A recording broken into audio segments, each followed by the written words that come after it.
नमस्कार, देवभूमि में स्वागत है आपका और मैं हूं आपके साथ कोमल गंगवार। खबर की शुरुआत करेंगे तो देहरादून में गांधी पार्क के मुख्य गेट पर हवन यज्ञ किया गया। भाकियू तोमर के राष्ट्रीय अध्यक्ष चौधरी संजीव तोमर के निर्देश पर यह हवन हुआ।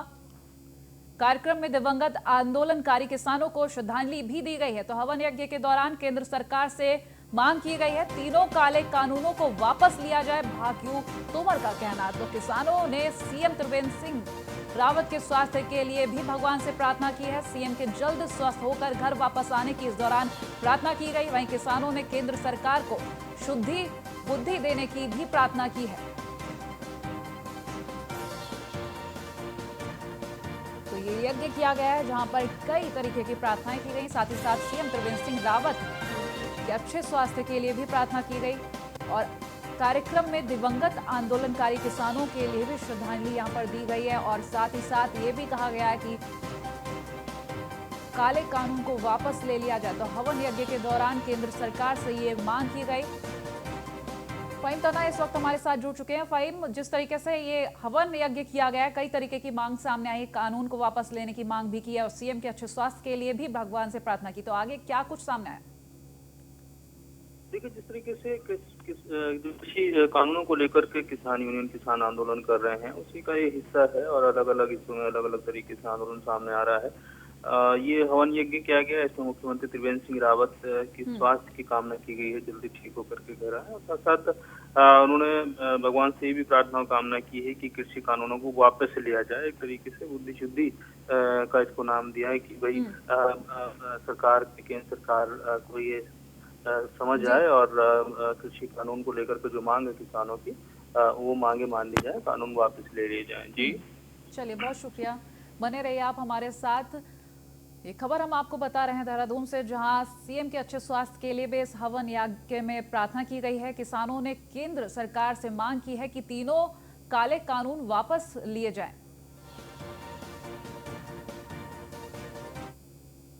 खबर देहरादून से है, जहां उत्तराखंड में कोरोना मरीज की बात करें तो 449 नए मरीज मिले हैं। देहरादून में 9 कोरोना पॉजिटिव मरीजों ने संक्रमण से दम तोड़ दिया है। साथ ही साथ हम आपको ये भी बता दें, राज्य में 90,616 संक्रमितों की तादाद अब तक हो चुकी है। तो 82,967 मरीजों ने कोरोना को मात दे दी है।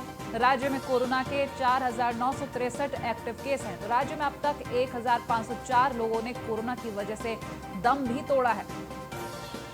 कोरोना के बढ़ते हुए आंकड़े, बढ़ता हुआ खौफ।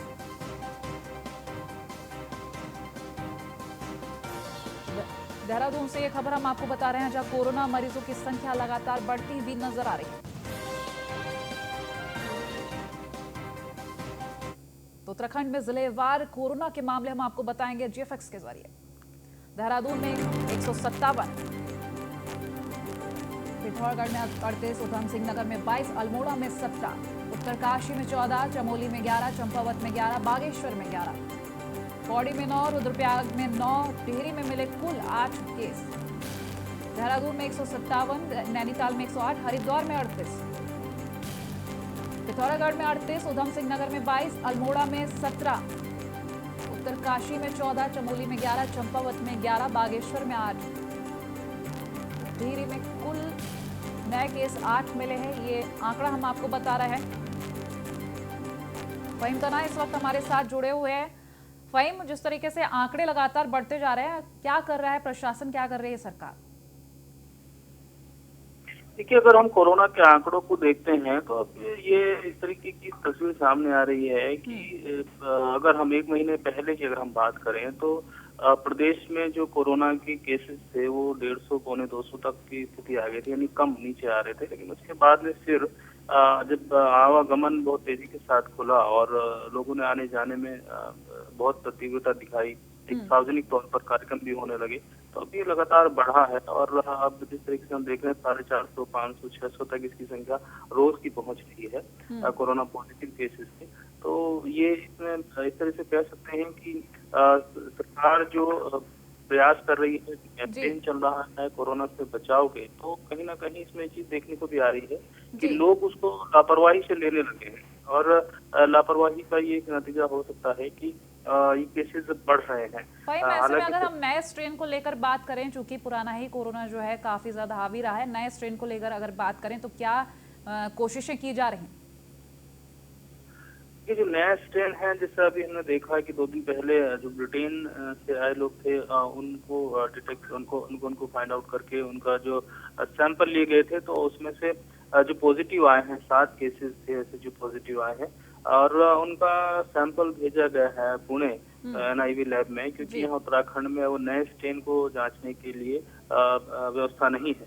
तो लिहाजा उनकी रिपोर्ट की प्रतीक्षा की जा रही है कि अगर वो स्ट्रेन ब्रिटेन वाला पाया जाता है तो ये बहुत घातक और चिंताजनक होगा। लेकिन चूंकि वो ब्रिटेन से लौटे, लंदन से लौटे थे लोग, तो लिहाजा उनको एक आशंका जरूर जाहिर की जा रही है, लेकिन अभी किसी नतीजे पर जब तक रिपोर्ट नहीं आ जाएगी तब तक नहीं पहुंचा जा सकता है। चलिए, बहुत शुक्रिया तमाम जानकारियों के लिए। तो देहरादून में लगातार कोरोना के मामले बढ़ रहे हैं और आंकड़ा हमने आपको बताया जिस तरीके से लगातार कोरोना संक्रमितों का आंकड़ा बढ़ता रहा है, वहीं दूसरी तरफ नए स्ट्रेन का भी खतरा बढ़ता हुआ नजर आ रहा है। हालांकि प्रशासन और सरकार अपनी तरफ से पूरी कोशिश कर रहे हैं कि मरीजों को ठीक करा जाए, किसी भी तरीके से जनता को जागरूक किया जाए और कोरोना से दूर रखा जाए। इसके लिए सोशल डिस्टेंसिंग, मास्क और सैनिटाइजर की आवश्यकता बताई जा रही है। वहीं हर तरफ कोशिश यही है कि सोशल डिस्टेंसिंग बनाकर ही आगे काम किया जाए।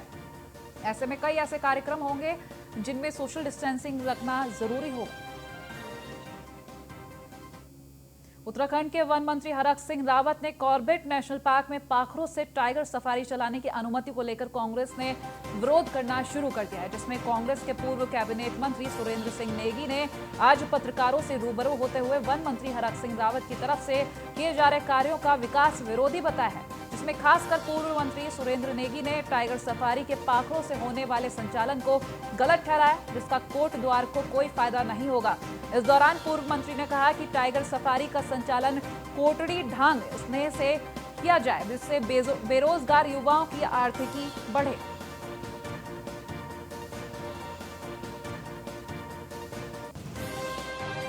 मैंने माननीय मुख्यमंत्री जी और जो प्रमुख सचिव वन हैं उनको एक पत्र 15 तारीख को भेजा था कि वर्तमान में जो टाइगर सफारी यहाँ पर शुरू करने की योजना राज्य सरकार की है, इससे कोई भी फ़ायदा जो है जनपद पौड़ी गढ़वाल को और कोटद्वार को होने वाला नहीं है। और मैंने उनको ये भी बताया कि 2012-13 में जब भारत सरकार से NTSA से यहाँ पर टाइगर सफारी का एक प्रस्ताव आया था, तब हमने 13-14 में इस प्रस्ताव को भेजा था और वर्ष 14-15 में इसका ऑपरेशनल पॉइंट कोटड़ी ढाक सने में करने के लिए जो है NTSA को पत्र भिजवाया था राज्य सरकार के द्वारा।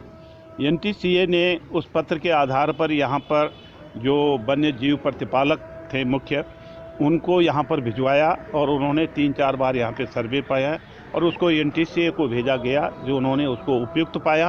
उपयुक्त पाए जाने के बाद इस पर ये फाइनल हो गया कि कोटड़ी ढाक सने यानी जनपद पौड़ी गढ़वाल कोटद्वार से ही जो है टाइगर सफारी का संचालन किया जाएगा। और इसके लिए फिर हमने एक कोशिश की कि जो मेला ग्राउंड है ग्रासनगंज का, वहाँ पर करीब आधा किलोमीटर की दूरी पर है, वहाँ पर 4 हेलीकॉप्टर के लिए हेलीपैड बनवाया। एक साथ 4 ही हेलीकॉप्टर उतर सकते थे और ये इसलिए किया था कि दिल्ली से कोई भी पर्यटक अगर कोटद्वार आता है तो उसको 6 घंटे लगते हैं या 5 घंटे लगते हैं।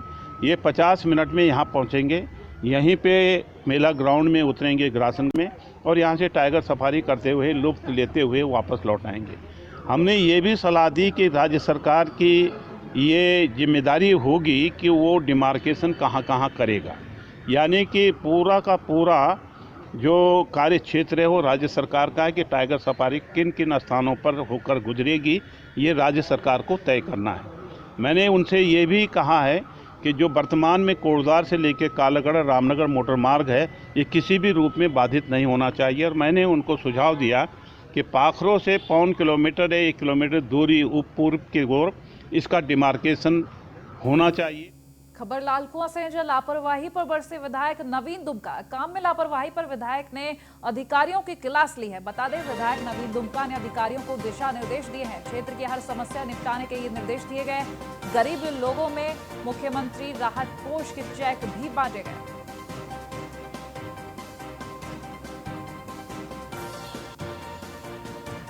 प्रमुख समस्या है वो इसमें कूड़ा निस्तारण की है।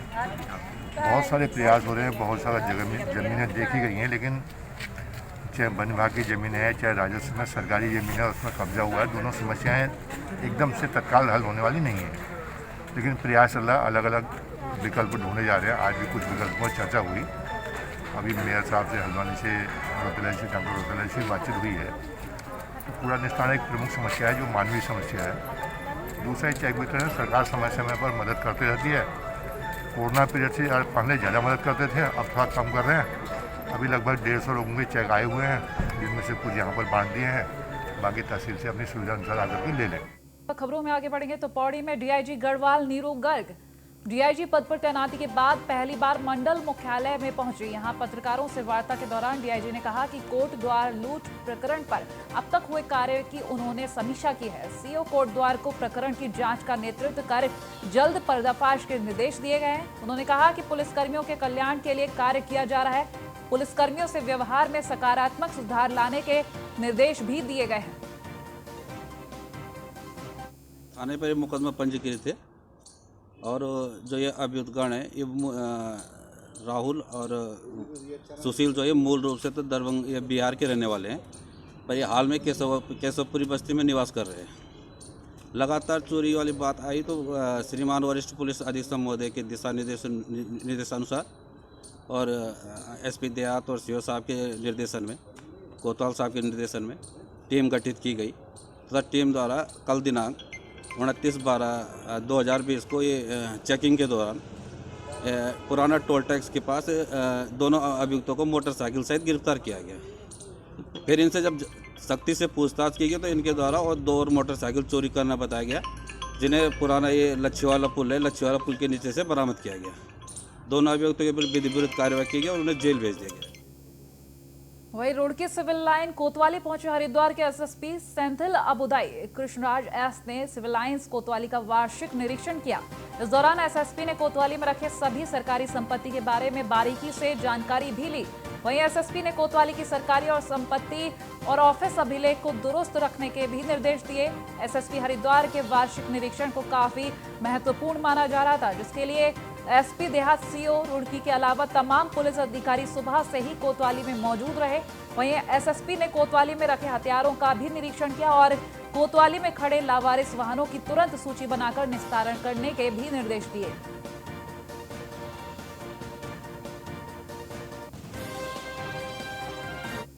एक जो फिजिकल इंस्पेक्शन है, जो हम जाके जवानों को बैरक और थाने का मालकाना और जो भी वाहन इधर खड़ी है उसमें लावारिस भी होता है और मोहतमा संबंधित माल मोहतमाद भी होता है, उसका हमने निरीक्षण किया है। और इसमें कहाँ हमें जो है इसका इम्प्रूव करना है उसी बारे में हम सुझाव दे रहे हैं। अभी जो है मालकाना का इंस्पेक्शन होगा और इसके बाद थाने का डॉक्यूमेंटेशन का इंस्पेक्शन होगा। फिर हमने जो है हमारा सब इंस्पेक्टर्स और जवानों से जो है हम सम्मेलन भी करेंगे और उनका कोई भी समस्या है तो उसको सुनेंगे और उसका जल्दी हम निस्तारण भी करेंगे। अभी इस वार्षिक निरीक्षण में जो है अभी एक जो फिजिकल इंस्पेक्शन है, जो हम जाके जवानों को बैरक और थाने का मालकाना और जो भी वाहन इधर खड़ी है उसमें लावारिस भी होता है और मोहतमा संबंधित माल मोहतमाद भी होता है, उसका हमने निरीक्षण किया है।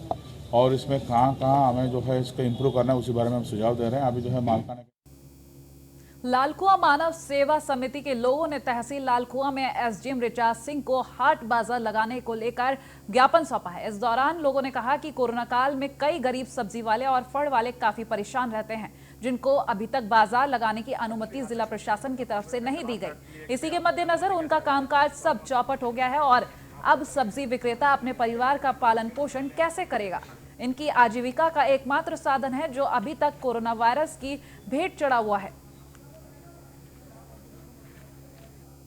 ने जिला प्रशासन की ओर से एसडीएम साहब का ज्ञापन दिया है कि हमने इसमें ज्ञापन में मांग की है कि नगर पंचायत क्षेत्र में जो हाट बाजार लगती थी, जिसमें निर्बल और गरीब वर्ग के लोग जो अपने जीविका चलाते थे, फल लगा के उसमें दुकान ठेले लगा के, तो वो पिछले कोरोना मार्च के कारण कोविड की वजह से बंद है। तो प्रशासन ने मांग की है कि वो नगर पंचायत को आदेशित करके समस्त गाइडलाइन का पालन करते हुए, सारी औपचारिकता पूरी करते हुए नगर पंचायत द्वारा पुनः फिर से कहते हैं कि हाट बाजार का प्रारंभ कराया जाए। बिल्कुल बिल्कुल निर्बल और गरीब वर्ग के लोग थे जिनके सामने अपनी ज़िंदगी यापन करने के लिए बहुत ज़्यादा दिक्कतें आ रही थी, उसको इससे राहत मिलेगी। क्योंकि बाज़ार के अंदर जितने भी हैं सब गरीब तबके के लोग अपना व्यवसाय करते थे, फल और ठेले लगाते थे। आज जहाँ एक तरफ सारे मॉल, शॉपिंग मॉल, सारी चुनावी रैलियाँ हो रही है, तो भी गरीब इस चीज़ से वंचित, क्योंकि गरीबों की आखिर और जीविका कैसे चलेगी।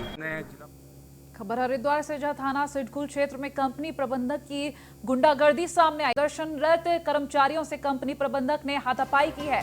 ऑटो लिंक कंपनी पर सैलरी को लेकर कर्मचारी ये प्रदर्शन कर रहे थे। एक बेजुबान व्यक्ति से कंपनी प्रबंधक ने हाथापाई की। मामले में बेजुबान व्यक्ति ने पुलिस से शिकायत की है। मौके पर पहुंची सिडकुल पुलिस मामले की जांच कर रही है।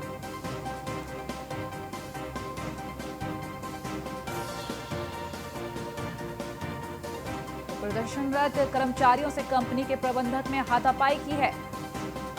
थाना सिडकुल क्षेत्र के ये मामला बताया जा रहा है, जहां कंपनी प्रबंधक ने प्रदर्शनरत कर्मचारियों से हाथापाई की। वहां पर एक बेजुबान व्यक्ति भी मौजूद था जिसके साथ हाथापाई की गई है।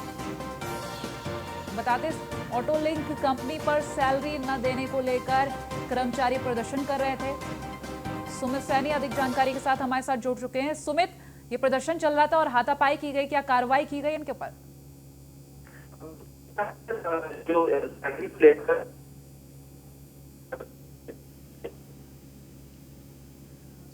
चलिए, बहुत शुक्रिया हमारे साथ जुड़ने के लिए।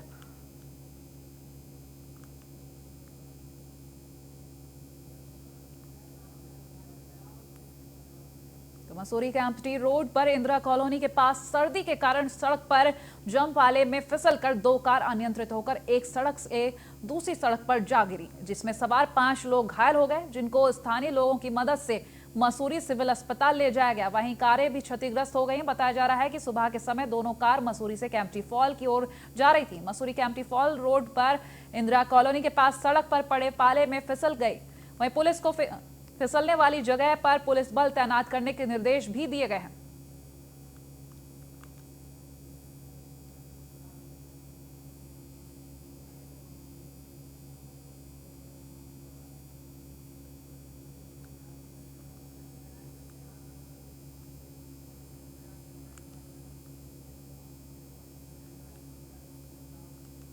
नए साल के मौके पर ऋषिकेश में खपाने के लिए लाई जा रही है 25 पेटी अंग्रेजी शराब पुलिस ने पकड़ने में सफलता हासिल की है। पुलिस ने एक कार को भी कब्जे में लेकर आगे की कार्रवाई की है, सीज कर दिया इस कार को, लेकिन तस्कर पुलिस को चकमा देकर फरार होने में कामयाब हो गया। पुलिस कार के नंबर से मालिक की तलाश में जुट गई है। बता दें कि श्यामपुर पुलिस चौकी के पास चेकिंग के दौरान तस्कर पुलिस के द्वारा की गई बैरिकेडिंग को तोड़ते हुए जंगल की ओर भाग निकले। पीछा करने पर पुलिस को कार झाड़ियों में खड़ी मिली।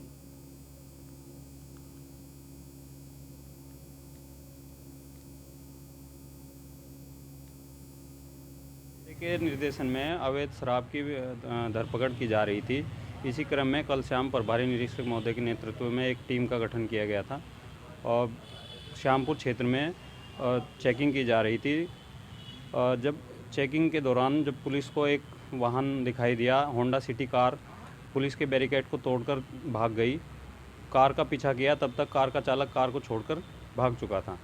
कार की तलाशी ली गई तो उसमें अवैध 25 पेटी अंग्रेजी शराब बरामद हुई। तो देवभूमि में इतना ही। देखते रहे न्यूज़ 1 इंडिया। नमस्कार।